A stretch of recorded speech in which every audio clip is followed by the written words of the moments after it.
I'm going to go and touch on the Ice Age, and then we can wrap this up. What I have on the screen right now, some of the reasons in favor of there being only one Ice Age. One Ice Age seems inherently more probable than many. Two, most of the Ice Age sediment has not been transported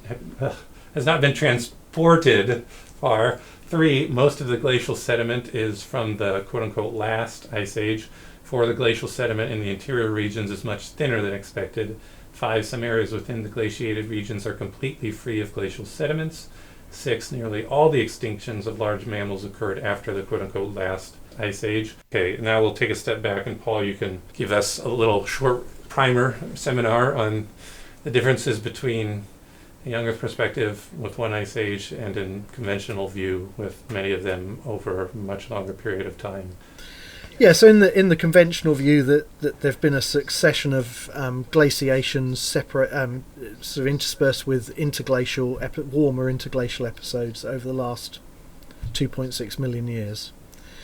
These episodes would have the expansion and then a retreat, but not complete retreat, and then more expansions. It's all sort of like 2 steps forward, one step back, right? Yeah. So you have the advance of the ice sheets, and then they retreat, and there's a warmer period, and then the glaciers advance again. Yeah, the ice sheets advance. Now, in the creationist model, we think that there was only one ice age, and that it followed the flood. And in fact, it was a consequence of the flood, because at the end of the flood, we think that the ocean was quite warm as a result of all of the geological activity, including the replacement of the ocean floor during catastrophic plate tectonics. So at the end of the flood, the ocean was warmer than it had been before the flood, and it was warmer than it is today. Right. Now, if you have a warm ocean, one of the consequences of that is that you greatly increase the amount of evaporation of moisture from the surface of the ocean. So you pump lots of moisture into the atmosphere.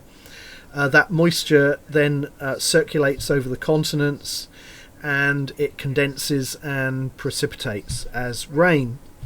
So we think that in the immediate early post-flood period, the world was very warm and it was very wet. Probably the driest places on the Earth at that time were wetter than the wettest places on the Earth today. So, the world was a very warm, wet place. But over time, as the evaporation causes the ocean to cool down, so you get this evaporative cooling effect, the world begins slowly to cool down, and eventually that precipitation begins to fall on the continents as snow. And because the snow was falling so rapidly, it was accumulating so quickly, the summer warmth wasn't adequate, wasn't sufficient to melt the snow that had fallen the previous winter. And so the snow began to accumulate. Is it not just that the snow began to accumulate, that there was also ash from volcanic activity from the flood time that resulted in radiation from the sun being projected back out? Yeah, we also have evidence of very large volcanic eruptions during that post-flood period, declining over time from the time of the flood to the present day, and that could well have contributed to the cooling effect. Okay. So eventually this snow builds up to the point where it begins to compact into ice, and it begins to form ice sheets.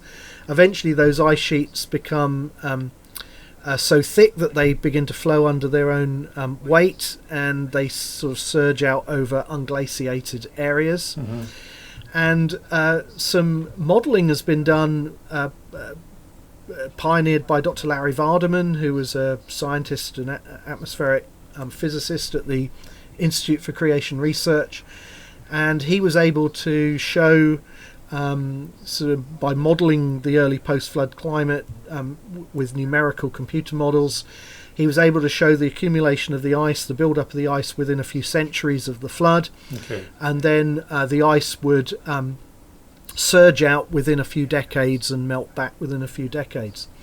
So we have this model of the Ice Age where we have essentially a single ice advance, but it's a very dynamic ice sheet. So the ice sheet is surging out and then retreating, surging out and retreating, and so we have this extremely dynamic event. One of the interesting things about it is that it actually predicts relatively thin ice sheets, so thinner than in the conventional model. Okay. And in recent decades, there's been a trend towards basically revising downwards the thickness of the North American and the European ice sheets, which is very interesting because that's again a kind of prediction from this creationist model of the Ice Age, and it helps us to explain, one of the points that you sort of showed in the previous slide, the fact that we do have unglaciated areas within the area covered by the ice sheets, and yet we seem to have areas like around Appleton in Wisconsin that were unglaciated. And that seems relatively easy to explain if you have a single ice age with relatively thin ice sheets, how an area could be missed. But if you have a whole succession of ice ages with multiple ice sheets developing over a long period of time and a much thicker ice sheet, it becomes much harder to explain how you can just miss areas like that, how they miss being glaciated. So I think that the creationist model has some explanatory power. It's consistent with the numerical modelling that we've been able to do, and that modelling work continues. There's also been work looking at surging of the ice sheet, and scientists at the Institute for Creation Research are also now working on models of the accumulation of the ice sheets, the Greenland and Antarctica ice sheets, and how that happened within a short period of time. Okay. So there's lots of exciting work going on. Yeah. And one last thing, sticking on the Ice Age topic, the ice cores. I'm not sure how much you've read on this, likely more than I have. If people say they've taken ice cores and they show who knows how many rings that supposedly demonstrate that there's been more periods of ice buildup than there's time for on a young Earth model, what would the response be from someone who's more well-read on the topic than I? Well, our estimates of the age of the ice in the ice cores depends on flow models. So what happens as the ice sheet builds up, as the ice accumulates, is that the ice gets compressed and it flows laterally.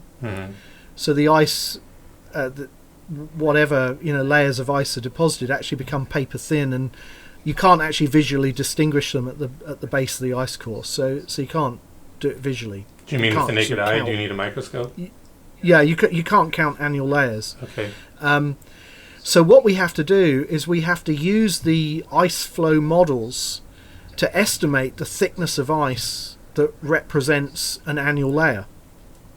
The trouble with that is that in those ice flow models, they kind of depend on how old you think the ice is. So there's kind of age gets circular. Built into the model at the outset. So it's a bit circular, and some work again was done by Larry Vardaman, and now others are building on that work to develop creationist ice age models with creationist assumptions that kind of give different answers to exactly how old the ice is at the base of the ice sheets. You can count visual layers to some extent in the upper part of the ice core, but as you go further down and you get recrystallization of ice and you get compression of ice and flow of ice, it becomes impossible to distinguish them visually. So do they? Is their model basically saying at the top we have a layer that's this thick, then a little bit thinner for the next layer, and a little bit thinner for the next layer, and is what they do basically extrapolate from those top layers that by this point you're going to have a super thin layer, and by this point you'll have an even thinner layer, and then they take that model and say, by our extrapolation, this must be much longer than a young Earth time frame would allow for. Yeah. If you think that the ice sheet is extremely old, then obviously the ice at the bottom has had a lot longer to be compressed and to flow, and your your kind of ice flow model is going to be different than if you think that the ice sheets accumulated rapidly, relatively in recent times. Okay. So to some extent, it's kind of a bit circular. The other thing is, even with the layers of ice that there are, and there are different, there may be particulate matter or aerosols and things that get trapped in the ice, accumulate with the ice. How do we know that those are annual accumulation layers? How do we know that they're not individual storm layers or some other kind of subannual layers? And I think in the creationist model that there are good reasons to think that in that early post-flood world, there were just storm after storm after storm that was dumping large amounts of ice on the ice sheets. Okay. And so what's being counted as annual may in fact be much more frequent than annual. Thank you for listening. Credible Faith is a global missions-minded apologetics ministry with content available in 7 different languages across 7 websites: German, Russian, Italian, French, Spanish, Portuguese, and English. If you would like to support the global apologetics work of Credible Faith, go to crediblefaith.org and click on the donate icon. If you would like me to give an apologetics workshop or participate in a debate at your university, or if you would like me to give a Great Commission missions conference or apologetics conference at your church, get in touch with me through the Contact Us section of the Credible Faith website. You can also submit a request through the website to get Credible Faith's monthly email. If you are a native speaker of Russian, German, Italian, French, Spanish, or Portuguese, and if you notice that an essay from the English website is not available on the Credible Faith website for your language, feel free to get in touch with me about translating the essay, and I would read through your translated material for quality control and the desire to see content from the essay made available in your language. Thank you for listening, and have a great night.